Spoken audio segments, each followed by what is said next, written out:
অর্থের প্রভাব প্রলোভন এবং চাকরির ক্ষমতা ব্যবহার করে বিচার কার্যে নিরপেক্ষতার পরিবর্তে সকলকে নিজের সাথে হাতিয়ার হিসেবে তিনি ব্যবহার করেছেন এবং নির্দোষ ব্যক্তিকে জেল খাটিয়ে অন্যায়ভাবে সম্পত্তি গ্রাস করার ষড়যন্ত্রের সাথে একযোগে কাজ করেছে। তদন্ত এবং বিচার কার্যে আমি সর্বোচ্চ অবিচার এবং অনিয়মের সম্মুখীন হয়েছি। দায়িত্বে নিয়োজিত এবং দেশের সকল মানুষের কাছে এই দুর্নীতিগ্রস্ত পক্ষপাতদুষ্ট ব্যক্তিবর্গের দৃষ্টান্তমূলক শাস্তি আমি দাবি করি। সম্পূর্ণ কবে থেকে হোটেল গ্রহণ করতে চান এই মর্মে লিখিত চাইলে তারা লিখিত দিতে আপত্তি জানান।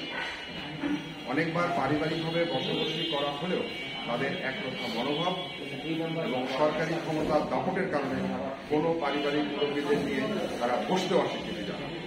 একই সাথে তাদের মনোনীত বিভিন্ন কাস্টমারকে হোটেলটি বিক্রি এবং ভাড়ার জন্য বারবার দেখাতে থাকে। নুরুল করিমের ভাষ্যমতে তাদের অবৈধ উপায়ে অর্জিত অর্থ তিনি শ্বশুরের নামে বিনিয়োগ করেছেন এবং শুধু শ্বশুরকে ব্যাংকে জিম্মা রেখে ঋণ করে দিয়েছেন। 5-6 বছর চেষ্টা করেও আমার বাবা ঋণ করে কেন তার বাবার নামে ঋণটা গ্রহণ করেনি সেটাই আমার প্রশ্ন। এবং শ্বশুরকে ব্যাংকে জিম্মে রেখে ঋণ গ্রহণ কৌশল যৌতুক নেওয়া ছাড়া আর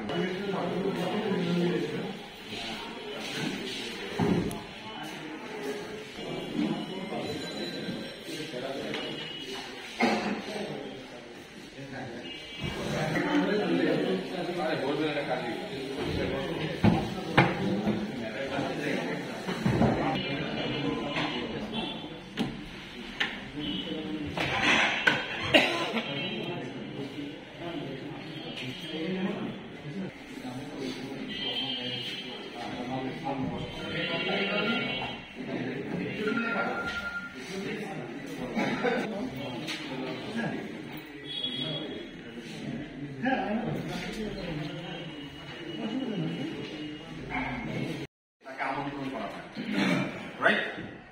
এনি গভর্নমেন্ট অফিস। আমি তো সে প্রশ্ন করিনি আপনি বলছেন বারবার আমি আমার ইচ্ছা ছিল দেশের বাইরে যাওয়া এবং পড়াশোনাটা আরো কন্টিনিউ করা।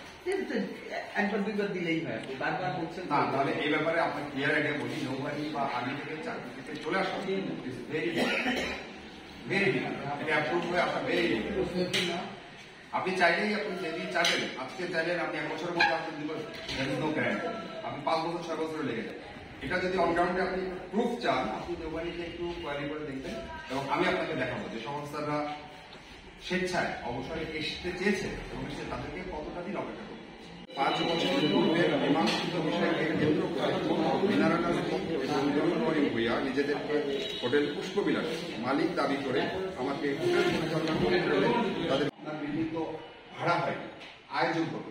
বিদ্যুতের সাবস্টেশনে কানেকশন নিলে আপনার এখানে একটা বড় অ্যামাউন্টের বিল আছে, বিলটা কিভাবে পরিশোধ করে তখন আপনার কিন্তু বিদ্যুৎ অফিসে সরাসরি উপস্থিত হয়ে অরিজিনাল বিলটা সাবমিট।